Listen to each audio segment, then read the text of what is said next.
Hey folks, it's Marvin Cash, the host of The Articulate Fly, and we're back with another Chocklett Factory with the man himself, Blane Chocklett. Blane, how are you?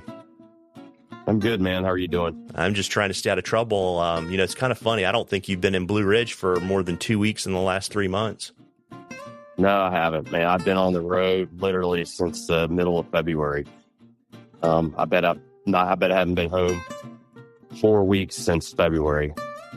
So it's been a long traveling year, but it's been great. It's been something I've needed to do, with the whole Chocklett Factory and me not guiding as much anymore. It's freed me up to do a lot of the things I've been wanting to do. One, go visit friends I haven't seen, or we've been talking about fishing together. One of those things is heading out west, out to Washington, Oregon, and got to see Dave McCoy, and we did a muskie school out there. They have a really good tiger muskie fishery. So it was, with, everything going on with here, like I told you in the past, that the fisheries are just changing and they're not what I grew up guiding on. And I made a decision early on in my fly fishing career back in the 90s that I was going to focus more on warm water fisheries. And unfortunately, the upper Pacific Northwest they're in a position where they're focusing on that now because their cold water fisheries are not doing well. And they're trying to make sure that they have a sustainable fishery in the future. So they're looking at starting to promote smallmouth bass, their warm water fisheries there. And they've said, who better to call than me, because that's kind of been my bread and butter for my entire career. So it was really nice meeting people out there, finally getting up in that part of the world and fishing and seeing the tiger muskie fisheries that they have, which are fantastic. So anybody out there that's been wanting to go to the Pacific Northwest, I would highly recommend going and seeing what they have to offer, because there's a bunch of tiger muskies, beautiful. Obviously, we're fishing at the base of some of those beautiful mountains that they have out there, and Mount Rainier and some of the other ones. And just, I don't think there's another place in the country you could see that kind of scenery. Pretty amazing. I got to fish Oregon with a buddy there and did a shot demo and all that. And that was a good time. And, I was down in Florida a couple times, got to see Flip, and we're doing a little short film. Well, it's not a short film. It's a pretty big, significant film on Lefty. And there's going to be more coming out on that, but Fly Fisherman and the company that owns Fly Fisherman is going to be putting that on. And Jay Nichols has all this video content that he did with Lefty, and of course, who better to narrate it and tell that story than Flip. So Jay and I went down there in March and spent a week with Flip and got a bunch of really good stuff there. So I'm excited about seeing that come to fruition, because nobody deserves the recognition and to tell his story more than Lefty did. I mean, I think everybody that's in the fly community owes Lefty really everything that they've been able to do in the sport, because Lefty was the beacon. It's like Flip says, Lefty was our internet before we had it, which I think is a really cool way to say who Lefty really was. Because if he saw something, he was able to communicate it with people all over the world, and nobody did it better than he did. So I'm super excited about that one. So stay tuned for that. Hopefully that'll come out here in the next year or two. Yeah, that's pretty neat. And then I know you've been doing some stuff with ASGA too. Yeah, so doing a lot with ASGA.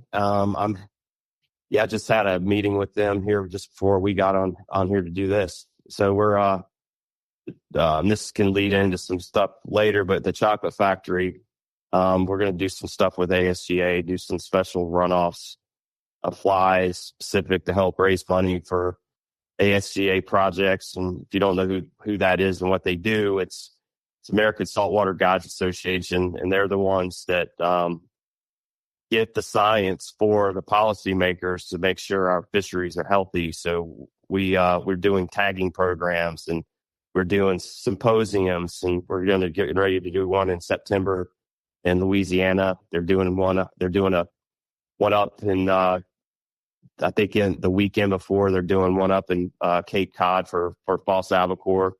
And we found out so much research by getting funding and stuff. We've put tags in them and pit tags, and we were able to do some telemetry where we found out that false albacore are all connected.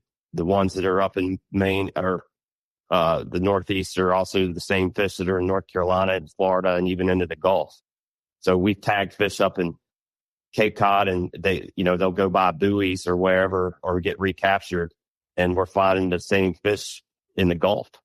So for those that think that they were all separate fish, or not, and they've also done DNA samples that shows that these fish are also connected, that they all have the same type of DNA. That means they all spawn in the same area, which is very interesting. And that's why it's very important to have this stuff done, because false albacore, as much fun as they are to fly anglers specifically, they're looked at as trash fish in the conventional world, and they don't have regulations on them anywhere. So it's very important for us to make sure that these fish are protected. They're important to the pelagic fish, marlin and all the giant fish out there, tunas. They eat those, and they need those fish to survive. So not only are they important to us as fly anglers, but they're very important to the giant predators out in the big blue sea that predate on them. So we got to make sure that fishery stays healthy.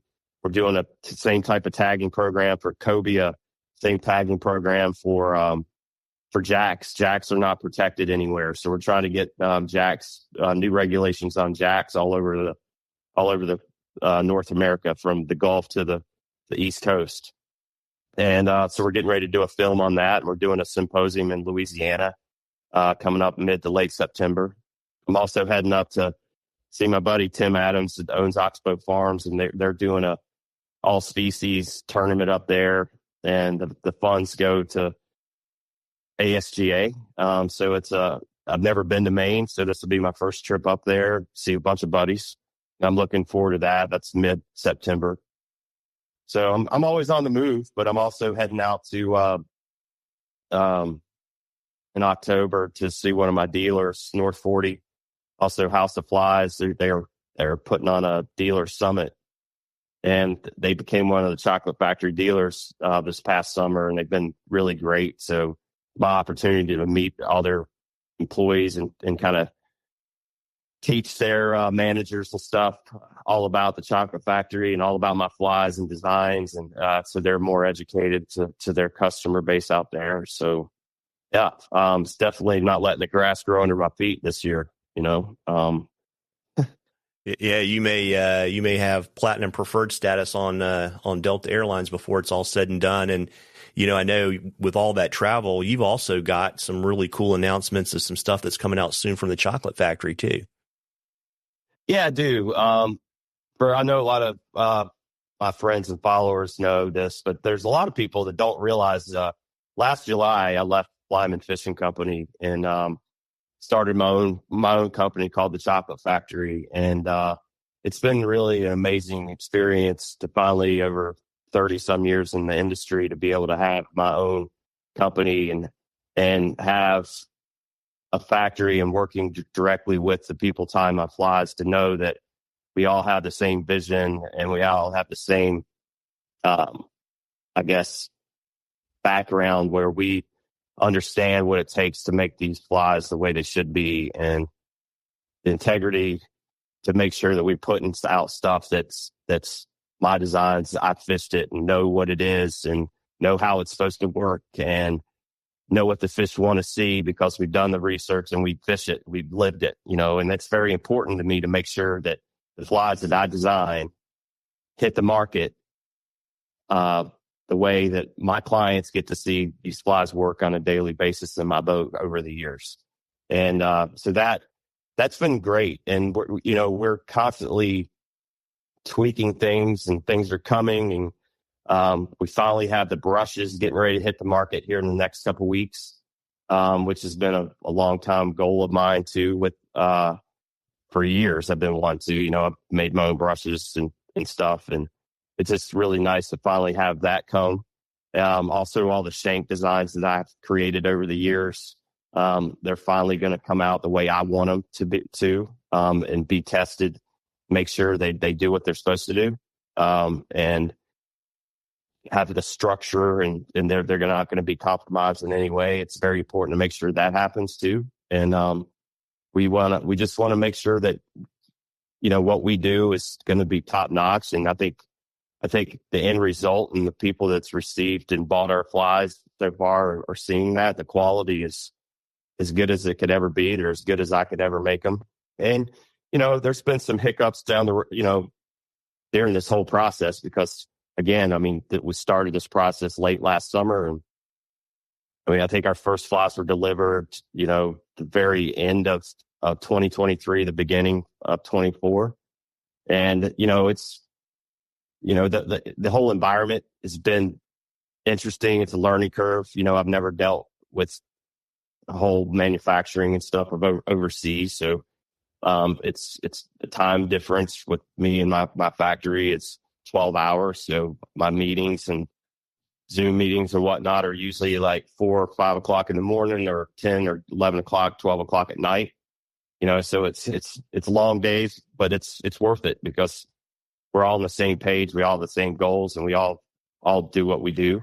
And, you know, was able, you know, working with this factory, we were able to, you know, give them fly rods from TFO and fly lines from SA, and all of our tires have learned how to fly fish or catching fish on Game Changer flies over there. And that's important to me. You know, it's a family, and I've always been family oriented, and I want every company I work with, I feel like we're family, and that's not going to be any different with the Chocklett Factory and the Chocklett Factory dealers. So stay tuned for a lot more stuff like that's coming down the pipe. Working on some VIP stuff with my customers, so stay tuned for that too.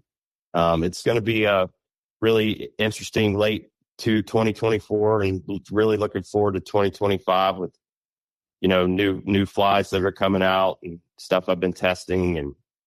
And I can't thank my small dealer network enough, like Mad River Outfitters, Schultz Outfitters, TCO, Saltwater Edge, the Fish Hawk, Feathercraft, Hatch.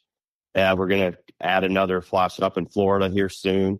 And, you know, like I said, we added the North 40 and House of Flies earlier this summer. So it's growing, man. And it's, as you know, and you've kind of been with me through this whole process, we've come a long ways in a very short period of time, and couldn't be more excited about it. You know, I can control everything, and I know what I'm doing is the way it should be done. Yeah, it's got to be, you know, helpful too. You know, not only are the people tying your flies kind of fishing and learning to fish, but the people that own that company are fishermen, and that's got to really help the design process. Oh, it's everything. If you don't fish, you don't know what the fly should do. You don't know how it should act. So how are you gonna have any input on if it's right or wrong? So you can't. So you have to have people that know what they're doing to put out the product that needs to be put out. Period. And that's why I'm very happy with where I am right now. And it's going to just get better and better.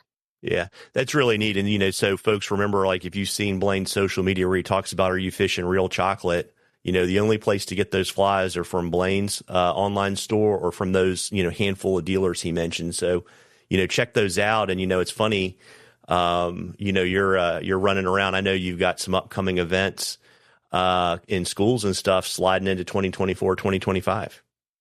Yeah, I do. And I hope I didn't want to leave any of my dealers out. I think I mentioned the Fish Hawk. I hope I did. Just making sure I did. I didn't want to leave anybody out. But yeah, so we are doing, we're doing some classes, Mad River. We're doing our second muskie class coming up here, I think, beginning or middle of the winter in 2025. So I'm really looking forward to that. Got a great place here in Roanoke, Virginia, that we're going to be doing it, a big mansion where everybody's going to be able to stay, and we're going to do the class. And then we're going to end up doing a couple days guided trips with that. And it's just going to be a great experience for everybody, because I'm going to give them my 30 years of knowing what to do, when and how. choosing the right lines for the right situations, right flies, seasonal changes, everything, what muskies want, how they live, where they are, all those things. We're going to do that. And it's going to be I think it's going to be a great experience. You can't control the weather, can't control the water, but what you can do is control your knowledge and how you treat the people that come, and make sure we have a good time, and just hopefully when they leave, they feel like that they learned a whole lot about a fish, to fish of 10,000 casts, and feel like I've got a lot to offer in that. And I look forward to working with Mad River in the future. And we're also working with Virginia Trophy Guides, and they're helping out with it as the guides for this for the other couple days, along with myself. So I think if you're looking for I guess something to do this winter, and looking for a challenge, and looking to try to catch a fish of a lifetime, I think this would be a great opportunity to see what it's all about. Because if you can learn musky fishing, there's not a fish anywhere in the world that you can't catch. I honestly believe that, because these fish, that they are super demanding, as you know, Marvin, not only mentally, but physically. So musky fishing is not for the faint of heart. That's for sure. Yeah, I would agree with that. And, where can folks find more information on the classes and all that kind of good stuff? They could pay attention to my social network, Virginia Trophy Guides social network, obviously Mad Rivers. They can find everything on their website and their social media pages, Facebook and Instagram. And Mad River also has an unbelievable YouTube page too, that they do a really good job on, brine fleshing. So Mad River Outfitters, definitely want to go check that out. And I'm also working on smallmouth school for the spring with another good buddy of mine, Schultz Outfitters. So pay attention to that in the future. We're kind of working out the details. So hopefully you can make that happen here early spring. And smallmouth bass has been a big part of my life too. And I think, Schultz, he's obviously the smallmouth guy up in the Midwest, and that's what he's known for. And he's a good buddy and a very good dealer at the Chocklett Factory. So if we can make this work out, I think it'll be a really good treat, because smallmouth bass are one of the best game fish there is that we have in this country, and they're readily available to a lot of people in this country. So I think there's a lot of opportunities there, and specifically we target the biggest of the big. So that's what this class is going to be focused on, is learning and understanding big smallmouth bass and how to target them throughout the seasons. So stay tuned for that one. We've got a little bit of a time crunch. I'm trying to figure out the exact dates, but with Schultz and my schedules and Virginia Trophy schedules, but we're going to make that happen, pretty sure. Yeah, very, very cool. So with all this running around, have you been able to, get any, Traeger and Corona drinking in? Okay. Yeah, I have. I've a big thing I've been doing, kind of my home away from home is here in Virginia. It's the Virginia coast, and I was able to do some tagging for cobia, and doing some Traegering and some Chesapeake Bay blue crabs, and doing crab picking and crab cakes. That's been a lot of fun. But yeah, here this next couple of weeks, I'm spending things tight because I'm working closely with the factory and coming out with the new products and designs and all that kind of stuff. So I'm staying here. Definitely going to be, now that the football season's coming in, looking forward to the opening weekend of college football. Going to definitely barbecue all day, and probably tie supplies with Tyler. And, the next day we're probably going to go do a float for the smallmouth while we can still get them on top here. So we're looking forward to doing some hanging out with family for a while, for sure. And then I'll hit the road again pretty hard here in about a couple weeks. So, it's all about family time and chilling and grilling, Yeah, it sounds like probably barbecue wings, Corona, and Virginia Tech football, right? Yep, for sure. That's the plan. Yeah. Well, listen, folks, as I always say, you owe it to yourself to get out there and catch a few. Tight lines, everybody. Tight lines, Blane. Thanks, you too.